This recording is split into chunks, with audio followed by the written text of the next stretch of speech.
everybody. Good morning from Cusco, Peru, where it is the 28th of January, 2023. I expect it is probably the 28th of January, 2023 in most of the rest of the world right now because it's still morning. But yeah, now that I've gotten that sort of deadpan sarcasm out of the way, let me just say I'm here to bring you a quick rundown on what the situation is on the ground here in Cusco and the current events in Peru. I'm going to say the big news is that yesterday in the late afternoon, early evening, the Congress here in Peru voted to reconsider the question of whether or not to move elections up to 2023. Now, the Jurado Nacional de Elecciones and ONPE, the government bodies that are responsible for carrying out elections and making certain that they are fair and correct and not tampered with, had previously said, and a while ago, that they could do elections that they could get ready for elections in a span of around 9 months, even though that is less than what is dictated as a standard matter of course in the Constitution of 1993. So, anyway, they voted to reconsider the question of moving elections up to a date other than what had been proposed of April 2024. And then they began to reconsider that question, and there was a whole lot of debate, and I watched it live for a long time until it started to just get too exhausting, and I went to sleep. Anyway, I woke up this morning to discover that they had indeed reconsidered this question, and they had voted against moving elections up to October 8th, 2023, which it was the proposal on the floor based on what the election judges and election agencies said would be possible. There were a number of reasons given, and those reasons range from because no elections, let's just keep going how we are, and because I said April 2024 is fine, to, okay, but if we don't do anything regarding constitutional change and we just have new elections, then we're just back in the same whole pile of crap that we've been in for years now, where no president seems to be able to make an entire 5-year term in office and all of this kind of stuff. And so there are valid reasons and crappy reasons and political reasons of political gamesmanship and all kinds of reasons why the vote to move elections forward to October 2023 was not successful last night. I think it's unfortunate because I do think that if there is a firm date set for elections sooner rather than later, that will go a long way towards calming protests. Continued uncertainty seems to extend the uncertainty and as a result mean that protests continue longer. People who are protesting for fair elections to be held ASAP are going to be much happier once there is an actual date for those elections to be moved up to, and that is going to serve, in my opinion, to reduce the number of people interested in protesting. At the same time, there are people who are protesting who have other things that they're protesting for as well, including, for example, that constitutional change.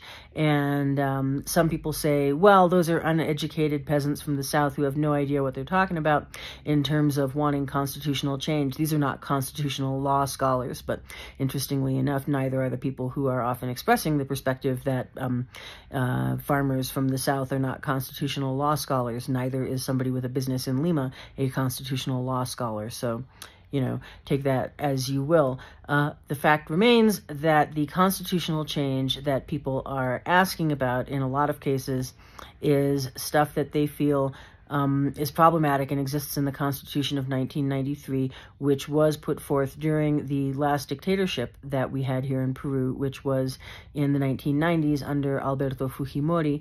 And so there are a number of people who feel that there have been problems in the Constitution that whole time. And a lot of them have to do with what sort of privatization is allowed, and other things have to do with structural things about the function of government and so forth. And so, you know, I think that there are probably some legitimate cases to be made that a constitutional assembly would be a good thing to hold and discuss what's going to happen there. The question of whether or not it needs to come before a new government is elected or after is an open question. So that's all tricky. Another thing is that some people want the president, Boluarte, to resign, and they feel that if she resigned, then the next person in line, in the standard line of succession, is Jose Williams, who is the president of Congress. And a lot of people think that he would do better. Other people think that Williams would then in turn resign, and at that point Congress could appoint a transitional president until such time as elections could be carried out, whenever that is, whether it is October of 2023 or at any point in 2023, or whether it is in April 2024, or whether it is, you know, all the way in 2026 when elections are scheduled. That would have been, you know, at the end of the full 5-year term to which Pedro Castillo was elected, and Dina Boluarte, who is currently president, was elected as part of his ticket, where she was the vice president, the candidate for vice president. Anyway, so there's a lot of complicated debate that can be had there, and a lot of question about who is allowed to have opinions and so on. And I think it is clear to most people in Peru that given that since 2016, no president has made it to a full 5-year term, most people in Peru feel that there are some problems structurally with the systems of government that mean nobody who takes office, whatever their political bent, is able to serve out a full term, and or even, you know, a term as a successor to an ousted president, as was the case with Martín Vizcarra, who was the successor to an ousted president, and then he was ousted, and then Manuel Merino was in office for 5 days, and then he stepped down amid massive protests, and then Sagasti was the interim and transitional president through the elections in 2021, and then, you know, Castillo has been president since then until December of 2022, and then now it is Boluarte. Well, a lot of people think that is instability, and that constitutional change should address that issue and the structural issues that make that kind of thing possible, as well as the question of whether or not the president should be able to close Congress and demand a brand new Congress under certain circumstances, and a lot of other things. And a number of people say that the Constitution, being one that was devised during the regime of Peru's last dictator, isn't the one that we should expect to live under with absolutely no change in eternity, for forever, right? So I think that there are some valid questions on the floor there and so forth. And then let us also get to the next question, which is who gets to have political opinions? And the answer to that is anybody gets to have whatever political opinion they want to. Whoever has a political opinion gets to have a political opinion because it's just a political opinion. Whose political opinion is valid, valuable, worth something? That's up to the individual listener to decide.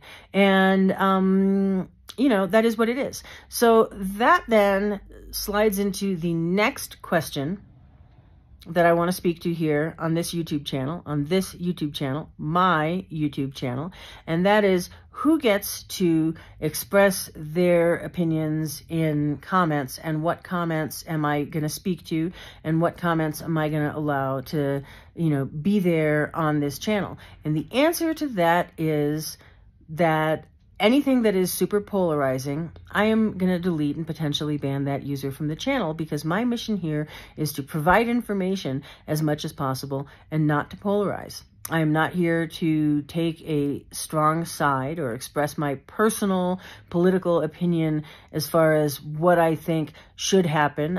I may opine as to whether I think, things could be improved if something, right? But I'm not here trying to say, oh my God, look at this evil president that's in office, or oh my God, look at these evil protesters. I'm really trying not to do that, right? I'm trying to be pretty centered about the whole thing and just to provide information. And the reason I'm doing that is because when I look for information in English, a lot of it is very limited and very vague and doesn't include context or much understanding of what's going on. And I think that there's a strong tendency for a lot of people to lump all of Latin America together and assume they know what's going on, even though they may not be as informed as they think they are.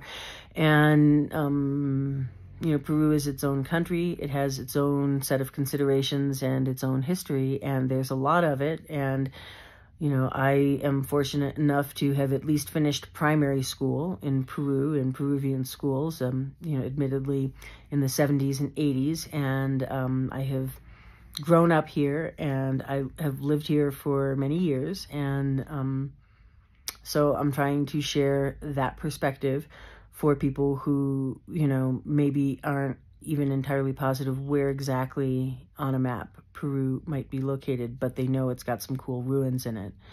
We prefer to say archaeological sites here, by the way. Anyway, so yeah, all of that. So who gets to have opinions? Anybody can have opinions, but that doesn't mean everybody gets to use my platform to express those opinions. So I'm trying to keep things fairly neutral and informative more than anything else. And at least here on this YouTube channel. You want straight up opinion, you can look for it in other places. I'm trying to keep these YouTube updates pretty neutral as far as what's happening. So yeah, back to what's happening. There are still more protests scheduled and called for, and I don't think any of them are going to be canceled based on the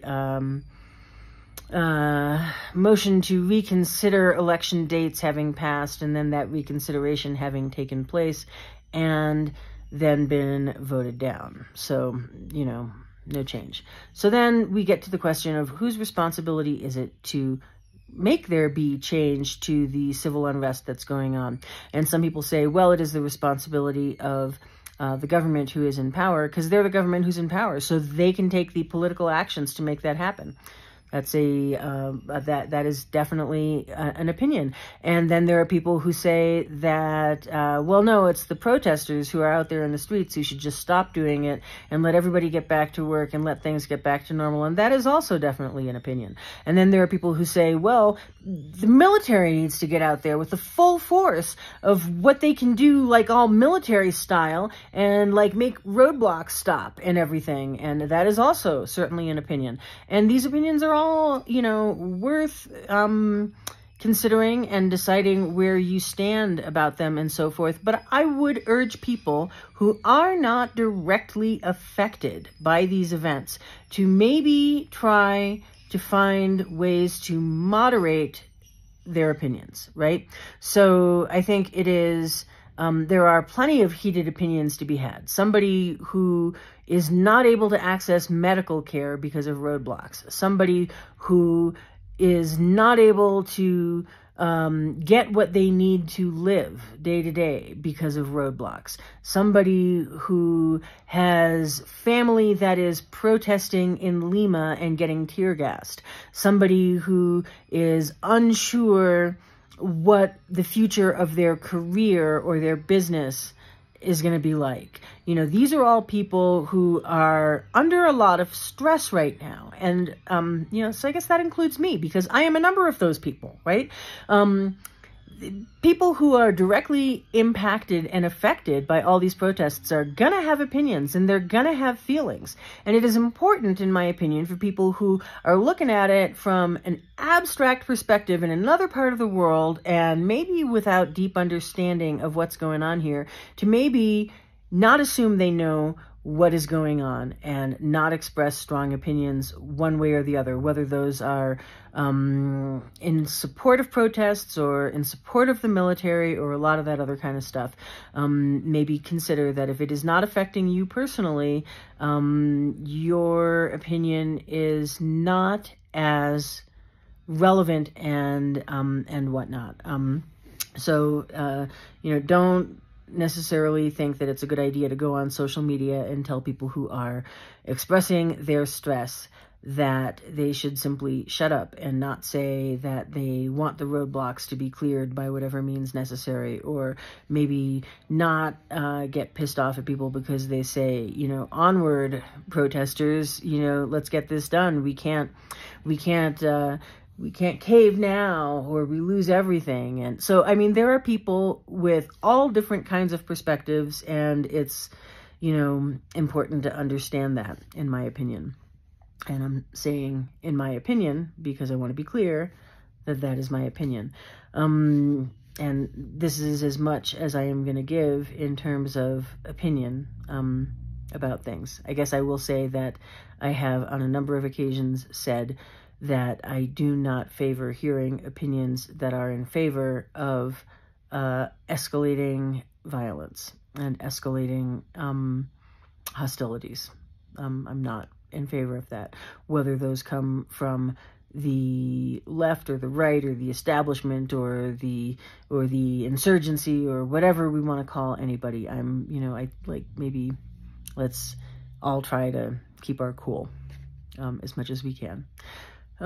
So those are some key things to think about. And then one more thing, otra cosita. Me han preguntado varios por qué estoy haciendo todo esto en inglés en vez de hacerlo en castellano. Y bueno, la pura verdad es que en castellano no hay falta de noticias, opiniones, publicaciones acerca de lo que está sucediendo en el Perú. Y el mundo hispanohablante no falta información de esa manera, pero el mundo inglés hablante sí falta bastante información. No saben casi nada que está sucediendo. Lo que sí se está publicando no es tanto, y mayormente sí tiene su perspectiva, y todos tienen derecho a tener su perspectiva, y eso está bien, pero no todos lo tienen que tratar de publicar aquí en mi página, en mi canal de YouTube.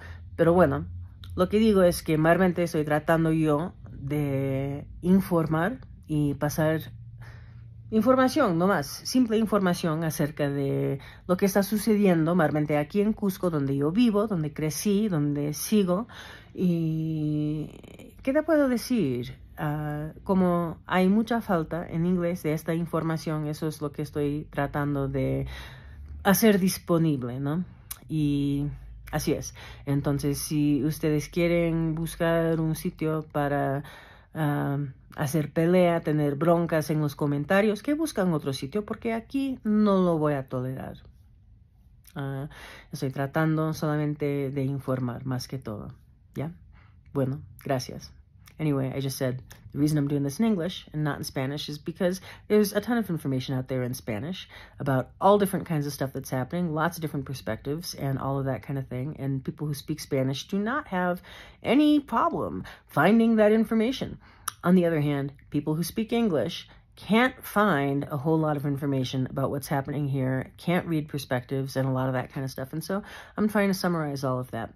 But yeah, I'm not here to provide a platform for major political slap fights or for a specific perspective. So that's where things are at. Anyway, I got to get a move on. I got to go get breakfast. I got to go to the Farmers and Artisans Market, and I got to get ready to do my class on spinning yarn, because that's what I do. I teach people how to make string with a stick. That's what I'm well known for worldwide. Yep. Yeah, that's the deal. Anyway, onward, and perhaps there will be further updates later in the day.